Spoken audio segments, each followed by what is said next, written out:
Report from Faisalabad, SNN-TV, Pakistan. Anjuman Taj City registered young traders.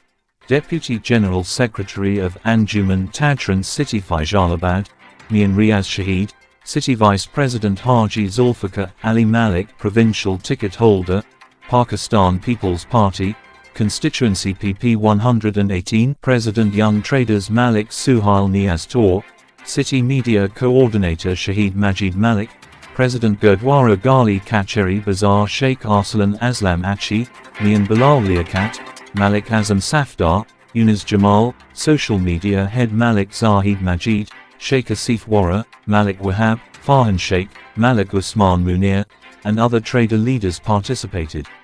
The rally started from FIC Chowk and concluded at Gumti Chowk. Participants chanted slogans like, "Long live Pakistan," and strongly condemned India's move to terminate the Indus Waters Treaty. Slogans such as, "Down with India," and "Down with Modi," were also raised. Shahid Majid Malik stated that the Pakistani nation awaits Ghazwa-e-Hind, which is a part of Muslim belief. Therefore, the people of Pakistan do not fear death because martyrdom is the desire of every Muslim. Over 250 million Pakistanis are always ready to fight for their homeland. For more updates, subscribe to this channel. Email snntvpk@gmail.com.